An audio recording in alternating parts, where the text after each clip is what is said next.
Você falou em futebol e falou em liberalismo agora mesmo. Eu queria fazer tentar fazer um comparativo. Quando o comentarista esportivo, o narrador, ele fala qual time ele torce, parece que dá um problema. Para jornalista, para comentarista político, isso também é um problema? Por exemplo, se você se define conservador ou mais progressista ou liberal e tal, é um problema ou faz parte ou pela sua própria opinião, não tem como você não vincular isso? Qualquer posição mais firme que você tenha, ou qualquer linha que você defenda, tudo isso causa problema, né? O debate público brasileiro é muito problema no sentido de reação. Não, mas o que E eu estou te muitas perguntando vezes, se não faz parte, não é se é necessário você se posicionar acho que ou não. depende de cada um, né? Cada um no seu trabalho de análise, as pessoas que têm essa liberdade da opinião, que são contratadas para fazer análise da opinião, porque você tem o repórter que simplesmente vai lá fazer uma apuração e tal, reportar os fatos, e você tem o analista, o comentarista, que vai dar a sua opinião mesmo e tal. Então, cada um dentro do mercado da comunicação sabe administrar os seus próprios posicionamentos, a sua própria carreira, e vai ver o que vale a pena dizer e o que não vale a pena dizer. Qualquer coisa que seja assim, né, mais fixa em relação ao que a pessoa é e tal, gera sempre uma associação àquilo, né? E muitas vezes uma associação errada, porque aquele conceito ele é muito mal entendido, né, por muita gente.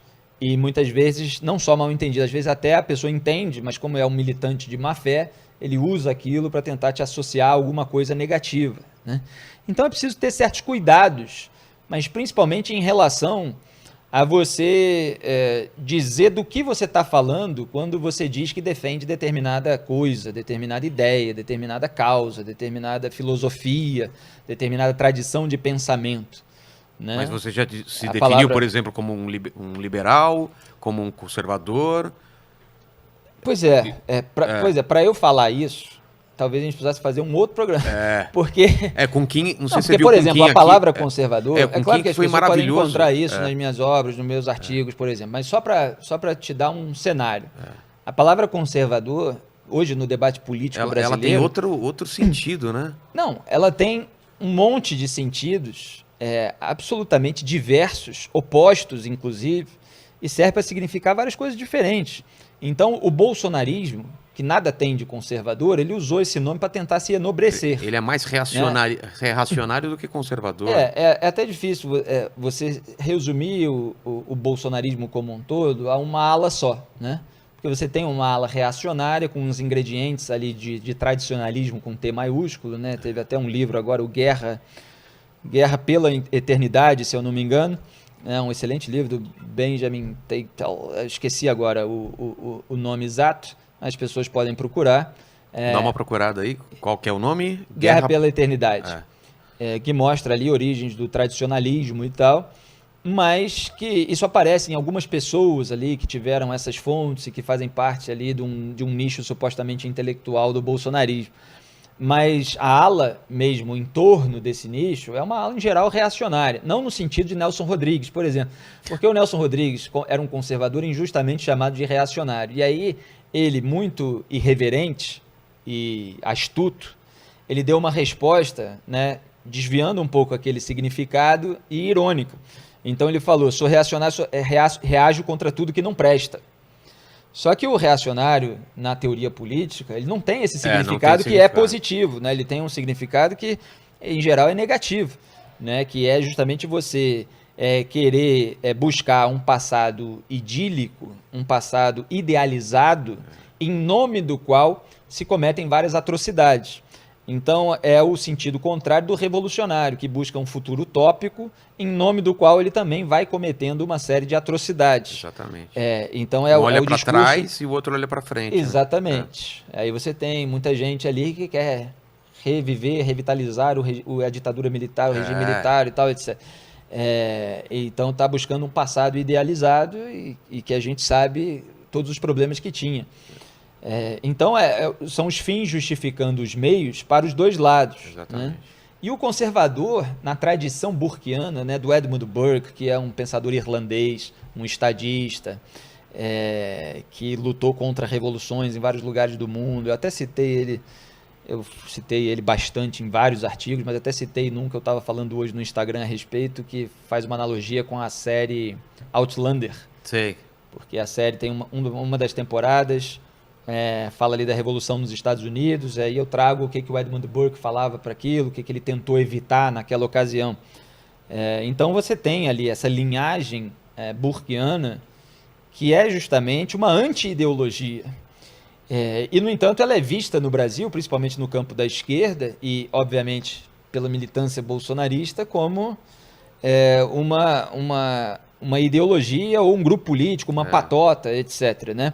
Ou, muitas vezes, isso veio para o bolsonarismo também, influenciado pelo debate político americano, onde você tem uma divisão de direita e esquerda em torno de determinados temas centrais, que são, por exemplo, né, direita contrária à legalização das drogas, contrária à legalização do aborto. A favor das armas. A favor da flexibilização do porte de armas. Né? Flexibilização principalmente aqui no Brasil, né? Lá nos Estados Unidos eles têm a segunda emenda e tal. Então você tem esses temas que separam e a esquerda com as posições opostas. A tradição do pensamento conservador de Edmund Burke foi resgatada pelo Russell Kirk, um autor conservador americano, que foi aplicada muitas vezes, estendida pelo filósofo britânico conservador Roger Scruton.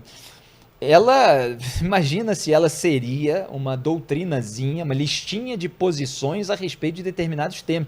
Isso é absolutamente ridículo. Não é? É mais então, do que isso. Você tem um monte de vagabundo aí, de ladrão, entende? Que posa de contrário à legalização das drogas e do aborto e tal, e se diz conservador. Isso é ladrão. Ele só adota um discurso ali para pertencer a determinada faixa, e aí ele se enobrece com aquele discurso e ele está roubando, desviando dinheiro em gabinete, por exemplo. Entende? Isso existe. Dos dois lados. Claro. A esquerda também se dá vários títulos e tal, muitas vezes para encobrir um esquema de corrupção vagabundo. Então a gente precisa fazer essas distinções, né? O temperamento conservador ele é justamente contrário a esses deslumbres cafonas, né? É um comportamento de ceticismo, de prudência, exatamente, a palavra é essa. E de reforma gradual, né? Reformas econômicas, inclusive, como propôs o próprio Edmund Burke lá no Reino Unido. Eu escrevi vários artigos comparando o bolsonarismo à tradição de pensamento conservador. As pessoas podem encontrar esses meus artigos.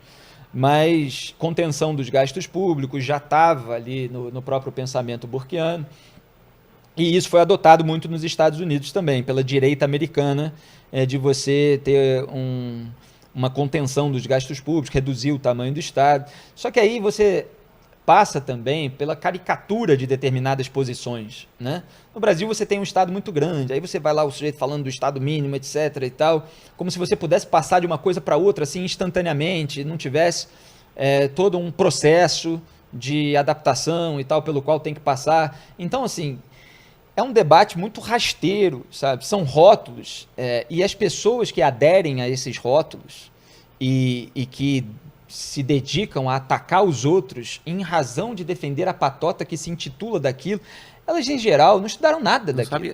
O próprio Eduardo Bolsonaro foi dar uma entrevista para a revista Piauí e ele não sabia citar um livro do Roger Scruton. Ele sabia citar um vídeo que ele tinha visto no YouTube que falava sobre a beleza. Mesmo assim, não sabia explicar direito. Então, ele falou do livro, da capa branca e tal. Ele não sabe nada. Imagina se o Jair Bolsonaro, que disse num vídeo que tem preguiça de ler 20 páginas, às vezes você tem que ler e tem que interpretar e tal. Estamos bem, porque muito difícil porque o Lula também falou a mesma coisa, né? Imagina se ele leu essas coisas. Então tem gente por trás que tem algumas ideias, às vezes ele embarca naquelas ideias, às vezes por interesse político imediato ele atende a demanda do centrão contra essa ala que a imprensa chamou de ideológica, mas o conservadorismo tradicional não tem nada a ver com esse pessoal, né? E eu tento justamente, até pela preservação do pensamento de gente de uma grandeza tão extraordinária, separar as coisas, né? Embora às vezes certas palavras elas fiquem tão queimadas que às vezes as pessoas falam assim, abandona essa palavra, né? Vamos criar outra, né? Vamos fazer outra e tal, não sei o quê. Talvez devesse, mas eu não consigo ser tão desleixado com a obra que foi legada por grandes mentes, né? E eu acho que elas precisam ser preservadas. O próprio Joaquim Nabuco, aqui no Brasil, de quem eu falei antes, ele tinha um pensamento conservador. Foi até mesmo do Partido Conservador. Aí você tem isso também, né? Tem partidos que aderem a esse nome. Só que aí o comportamento do partido nem sempre está de acordo com aquela tradição. Então, nos Estados Unidos, por exemplo, você tem o Partido Republicano e o Partido Democrata. Aí as ideias de Edmund Burke, elas tiveram uma grande influência sobre os americanos de um modo geral.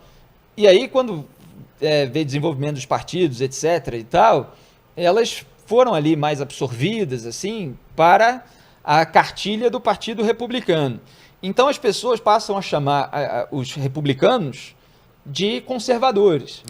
Aí o conservadorismo passa a ser associado com certas pautas específicas de determinado período do Partido Republicano. Entendi. E aí vira uma confusão. a tradição do pensamento vai se desvirtuando, entende?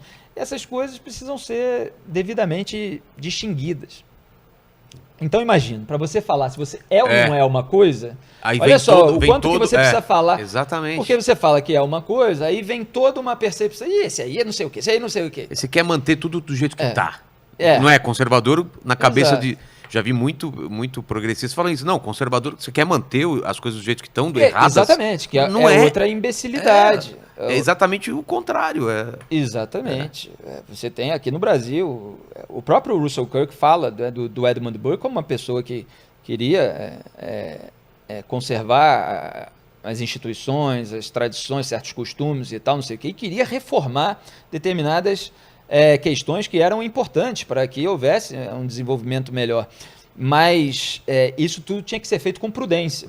O problema eram os revolucionários que queriam destruir aquilo que foi criado com tanto esforço durante milênios, durante séculos, de uma só vez. Era com essas pessoas que a gente precisava se preocupar. O Roger Scruton, na obra dele, que ficou mais famosa no Brasil, depois de algumas traduções, explorava muito isso, mas isso vem lá de trás, do Edmund Burke.